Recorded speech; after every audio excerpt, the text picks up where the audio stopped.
Do businesses really need AI reasoning, and how could they use it? What are the limitations? We explore OpenAI's new reasoning model and what it means for your business. Let's get accelerating.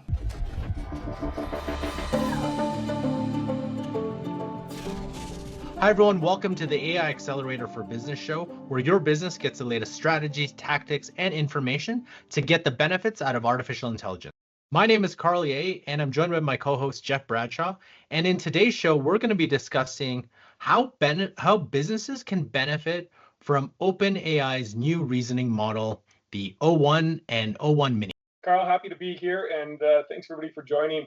Why this matters and why this is important, in my opinion, is that I think it demonstrates the capabilities of how quickly AI is advancing and how quickly it's changing and impacting our world. And I think it also emphasizes the gap that they talk about with respect to those that are using AI on a regular basis and those that are not. And I think that these models are moving so quickly and they're so advanced and so useful that I think that it's important that people understand just what they're capable of.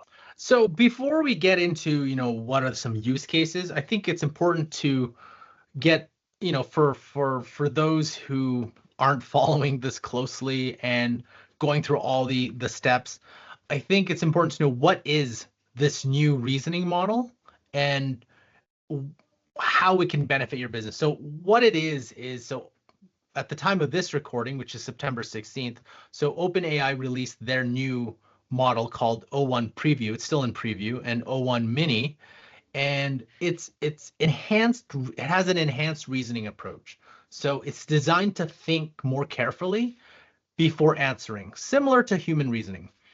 So what I mean by that is there's what's called system 1 and system 2 thinking. So system 1 thinking is, if I say 2, for most people, if I say 2 plus 2, the thing that immediately comes to their mind is 4. I'm hoping it's 4. But if I were to say, what are economic policies that would help improve the state of Oregon? That there's no such thing that would immediately come to your mind. That would engage in system 2 thinking, where you'd actually have to think it through, go over some experience, knowledge, whatever you have to start thinking about it. And that's what this model is trying to simulate, that system 2 thinking where you're thinking it step by step. Now there's a type of prompting that people have been using with a lot of these models. It's called chain of thought reasoning, where it's asking the model to think through its answer step by step. And another part of that prompt is, can you justify or can you explain the rationale or your reasoning for why you came up with that answer?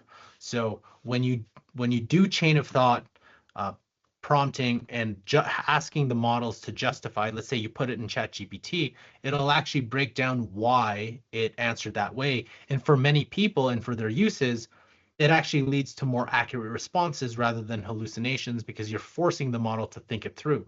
But it doesn't do this automatically. You have to prompt it, you have to put custom instructions in, and it doesn't do it like, that thorough. However, with this new model, it engages in that. And we're not just talking about an extra 10 seconds. We've had use cases for maybe 3-4 minutes where it actually really thinks it through from a complex problems that it's been measured against or people have provided to it. And OpenAI has mentioned, like, it has very specifically trying to go after, to improve outputs in science, math, and coding specifically. So a little bit more, it's reinforcement learning. So O1 uses this type of reinforcement learning to improve its problem solving abilities over time. So quickly, reinforcement learning is if you actually make it think through and gets the right answers, it's getting reinforced or rewarded, and it's actually being reinforced through this type of behavior. So specialized focus, this model excels in complex tasks related to science, coding, and math. Extended processing time. So this model spends more time analyzing problems before generating a response, and leading to more accurate and thoughtful answers. So if you've used some of these models, they answer pretty quick. This time, this model will actually take its time to answer. And also a big piece is safety enhanced training. OpenAI has developed a new safety training approach that leverages the model's improved reasoning capabilities. And later in the show, I'll actually touch on some of the really interesting things that were found by the red team when they were doing those safety improvement. And so that's kind of a brief overview. Now we can get into definitely all the technical stuff, but I just don't think our Stuff audience nerd really, stuff. well, yeah, exactly, don't really want to focus on that. But that gives you an overview of what O1 is. So Jeff, in your opinion, what are, from a business aspect, what is your initial thought, and then what are some potential, I don't know, benefits or value that use something like a complex reasoning model would have for businesses? So, and the reason I was going to interrupt you there, Carl, is because one of my points with this, and you and I have these discussions all the time, is that things like the release of this latest model get guys like you really excited. You guys get jazzed about this because it's amazing the capabilities of this thing. I can tell you from a business executive standpoint, it's just more confusion. Like it sounds really cool, but I don't necessarily, and I do, but I think most business owners go, I don't really understand. So what does that mean to me? So I don't know, like, could you talk in terms of like, what does this mean for a business executive? Like, what does this new, model of ChatGPT mean? And I think that, and you can expand on it, but to me, it's like, this is PhD level thinking at your fingertips that's available to anybody. Um, and it's right there. And I think that people don't even necessarily understand that, because it's almost like I feel like there's this underworld, this AI underworld of people like yourself and even myself that are knowledgeable and in this day to day, that we get really excited about these things, but there's this growing gap again between the rest of society who just don't understand the impacts of it. So I see that, there's all kinds of value, but like, what are some of the things, like, when you think about this from a business standpoint? I kind of turn the question back to you, but like, what are some applications and how does this have an impact compared to previous versions of ChatGPT? First of all, I want to address that. I think that's one of the problems, and we'll probably cover this in another show, where the progress in AI is moving so fast, and it isn't as if, like, my favorite example would be the iPhone, right? iPhone 1 was released 2007, so I'm gonna go in a bit of an iPhone tangent. So what are we up now? I think iPhone 16 was just released, and you had a whole bunch of, in between 2007 and 2024, people had time to understand, build businesses, and learn how to do it. Now imagine if iPhone 16, with all its features, including Apple Intelligence, was released the year after iPhone 1 came out. That would be the year. Most people wouldn't even know how to use it. I don't even know if iPhone sales would actually be that good, because you'd be like, what am I going to do this thing? I don't know how to use it. The swipe is still new. All those features that were built over time, over a decade, close to 2 decades, that has been, iterated on, people understood. That's how fast AI is moving. And what was interesting about this model release was that, yeah, it was covered by the tech media, but mainstream media, not even. And what's fascinating is you have these models, and I'm going to point back to OpenAI's 5 levels of artificial intelligence. This is number 2, reasoners, the ability to reason at a PhD level. So if you think about it, you have an AI, an assistant in your pocket at any time that can reason at a PhD level. I don't think people can grasp the ability that you have now, but that's how fast AI is moving. And now going back to your question of what businesses could do with it, basically put, this model isn't good at everything. And in fact, all the benchmarks say, yes, it's for coding, math, and science, but if you wanted it to write a blog post or write some sort of message or an email for you, you shouldn't be using this, because it actually performs worse than some of the other models out there. So this is very specific to very specific use cases where you need either complex ideas, complex problems, or really complex ideations. In fact, if you type something in and it comes back in less than 10 seconds, then that problem wasn't complex enough. And I would say, hey, just use the other models. So some of the business use cases, I was thinking through was just day to day, especially if your business has a lot of data. and you want to get in-depth analysis on that, while the other models could do it, there's a high likelihood chance of it hallucinating, just because, especially for large corporate organizations, they have a lot of, a lot of data, and it isn't just data. I think people are forgetting the nuances of that data, that this is this dependent on this, connected to this, but here's some context related to, so you can't just read the numbers off as is. But if you do it that way, and if you feed this model that can think through, then it has, and I've seen, and you can look up some examples that people are giving it.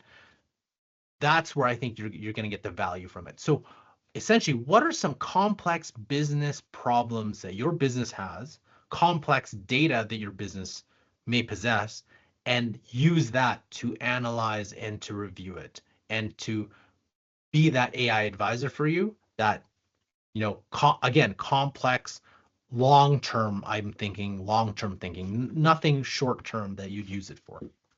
And I think that's an interesting point, because I mean, you might have a team within your organization that is dealing with some kind of a complex problem, and maybe they've been working on it for a while. Well, this is now a tool that you could get a different perspective from.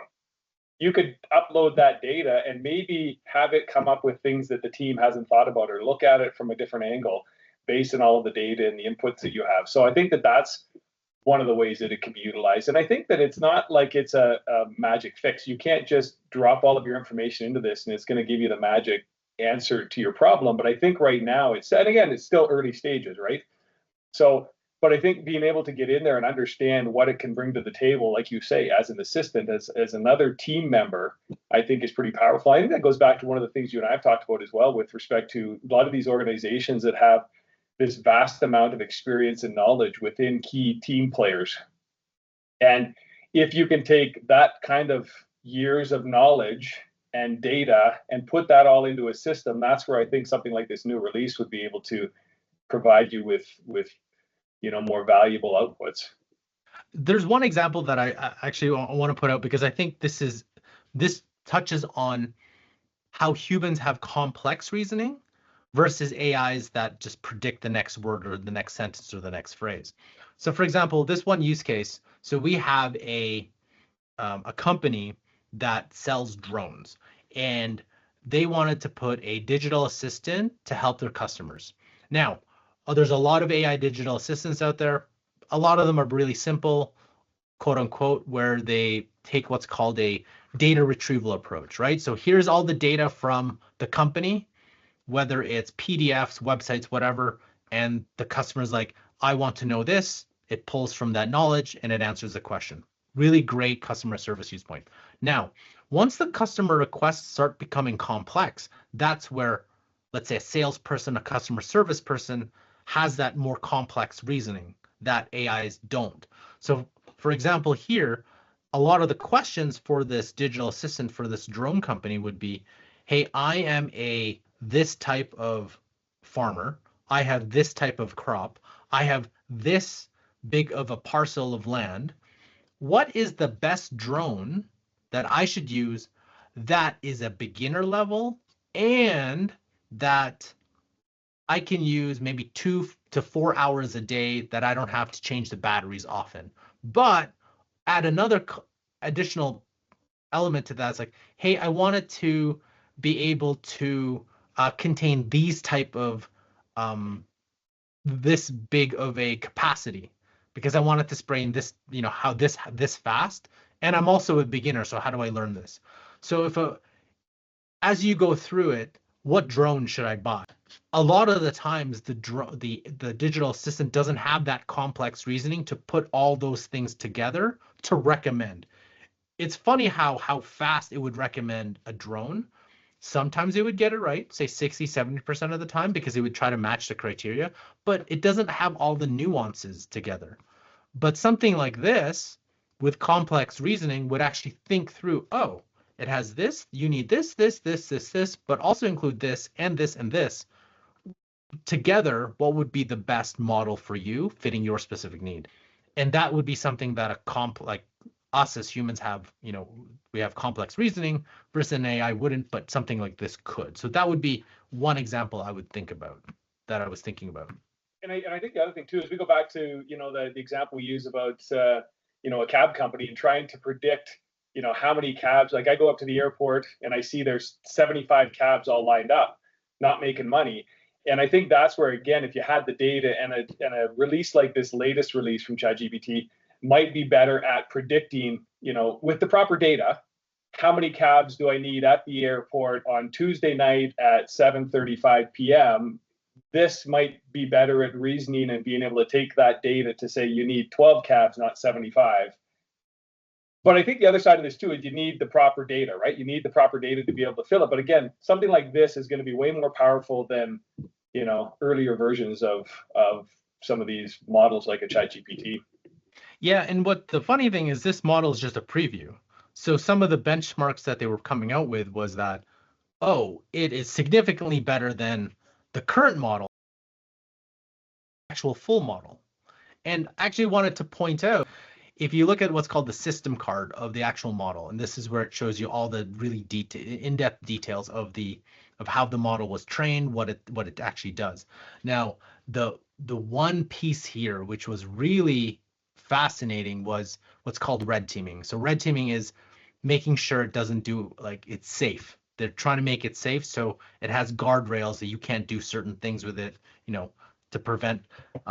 So one of the red teaming things, they had to make sure there was guardrails that if anyone wanted to plan a real world bioterror attack. And in the document, they said, hey, it was not able to do that. But my inference was oh, if we didn't have those guardrails, how good would that plan be? Could it actually step by step go through that?